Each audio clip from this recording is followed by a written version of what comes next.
Kalau biasanya sih Mak sering ngebahas keuntungan punya rumah kecil, sekarang kita bahas satu keuntungan punya rumah kecil. Kalau bahasanya kok rada nggak pas ya.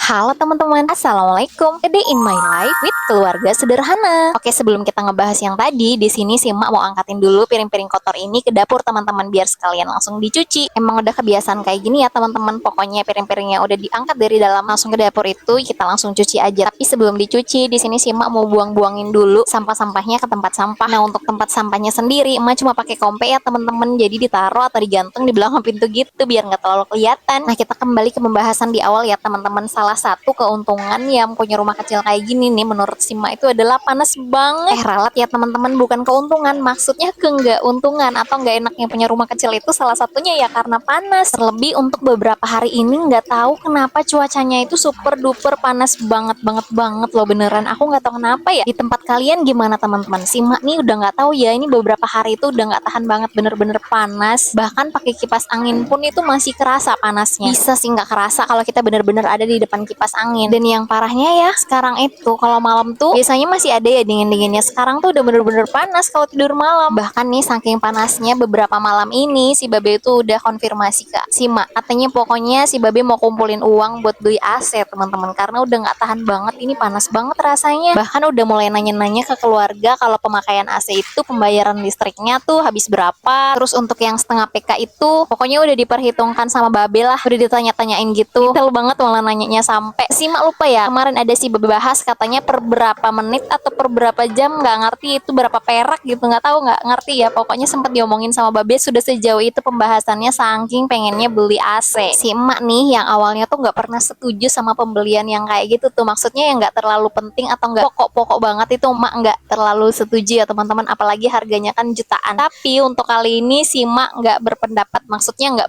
menolak enggak, mengiyakan juga enggak, karena gimana ya, jadi lebih ke tengah-tengah aja. Jadi kalau Babe mau ambil ya silakan, kalau enggak juga nggak apa-apa. Jadi kayak nggak ada perlawanan gitu teman-teman, karena gimana ya, emak juga ngerasa ini panas banget. Dan si emak nggak akan heran lagi ya teman-teman kalau nanti entah kapan ya, nggak tahu juga sih pastinya, kalau tiba-tiba tuh AC tiba-tiba ada di rumah mah nggak tahu lagi ya. Yang pasti kalau dibilang si Babe bakalan nabung kayaknya nggak mungkin teman-teman, karena setiap bulan memang kita tuh nggak punya tabungan, jadi lebih ke ngepas-ngepasin aja. Jadi kemungkinan besar ini si Babe akan ngutang lagi. Tapi ya gimana ya, memang kalau nggak ngutang kami nih nggak punya apa-apa di sini di rumah ini. Meskipun pada teorinya si Mak tuh selalu bilang nggak pengen ngutang-ngutang lagi, nggak pengen ngutang-ngutang lagi, tapi pada prakteknya hal itu sulit banget dilakukan. Oke deh teman-teman, sampai sini dulu ya curhatannya si Mak, nggak terasa udah panjang aja nih videonya. Buat kalian yang masih menonton, terima kasih banyak. Wassalamualaikum warahmatullahi wabarakatuh. Salam hangat keluarga sederhana.